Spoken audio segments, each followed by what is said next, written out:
అనంతపురం జిల్లా కేంద్రంలో rural MRO కార్యాలయం వద్ద ఆంధ్రప్రదేశ్ రైతు సంఘం రాష్ట్ర సమితి పిలుపు మేరకు అనంతపురం రూరల్ మండల సహాయ కార్యదర్శి దుర్గాప్రసాద్ ఆధ్వర్యంలో రైతు సమస్యలపై నిరసన కార్యక్రమాన్ని చేపట్టడం జరిగింది.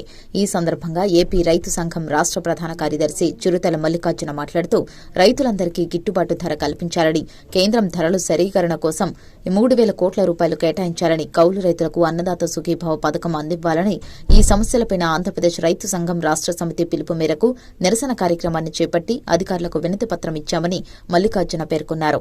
ఈ కార్యక్రమంలో రమేష్, దుర్గాప్రసాద్, ఇతర రైతు సంఘం నేతలంతా పాల్గొన్నారు.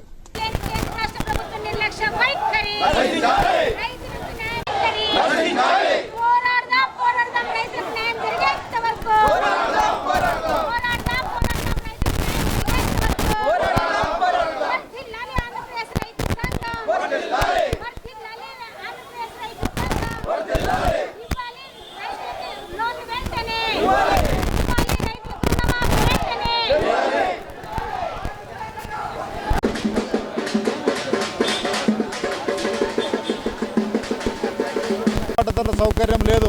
అందుకోసమే రైతులు పండించిన పంటలన్నీ కూడా ఇవాళ బజార్లో పారబోస్తూ ఉన్నారు. అట్లాంటి సమయంలో ఆదుకోవడానికి ఉన్నటువంటి ధరల స్థిరీకరణ నిధిని కేవలం 500 కోట్ల రూపాయలు కేటాయించడం అనేది దుర్మార్గమైనటువంటి అంశం. అదేవిధంగా ఈవేళ దేశంలో సంక్షోభం వస్తూ ఉందనేసి కార్పొరేట్ కంపెనీలకు లక్షల కోట్ల రూపాయలు రద్దు చేసే ప్రభుత్వము ఇవాళ రైతాంగం నష్టపోయి ఆత్మహత్యల వైపున పోతున్నటువంటి రైతాంగం యొక్క అప్పుల్ని ఇవాళ రద్దు చేయడానికి ఈ రెండు ప్రభుత్వాలకి చేతులు రావడం లేదు. అదేవిధంగా ఇవాళ మొత్తం పండించినటువంటి పంటలకు డాక్టర్ స్వామినాథన్ కమిటీ సిఫారసు మేరకు ధరలు వాళ్ళందరూ కూడా పంటలకు గిట్టుబాటు ధర కల్పిస్తామన్నారు. ఆ ప్రస్తావన కూడా ఎక్కడ కూడా కనిపించినటువంటి పరిస్థితి. అదేవిధంగా ఉచిత పంటల బీమా పథకాన్ని వాళ్ళు ఎత్తివేయడం జరిగింది.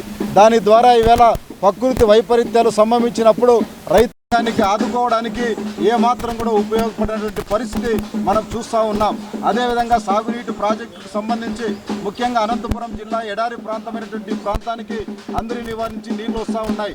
ఆ నీళ్లను పంట పొలాలకు ఇవ్వడానికి ఇవాళ 3,50,000 ఎకరాలకు ఎక్కడైతే స్థిరీకరించారో ఆ పనులకు సంబంధించి బడ్జెట్లో ₹1 కూడా కేటాయించలేదు.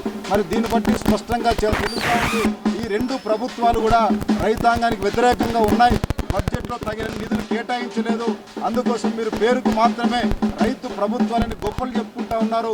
రైతాంగానికి మాత్రం తీవ్రమైనటువంటి అన్యాయం చేస్తూ ఉన్నారు. అందుకోసమే తక్షణమే ఇవాళ రాష్ట్ర ప్రభుత్వం, కేంద్ర ప్రభుత్వం 10% నిధులు కేటాయించాలని ఇవాళ మేము ఆంధ్రప్రదేశ్ రైతు సంఘంగా డిమాండ్ చేస్తూ ఉన్నాం.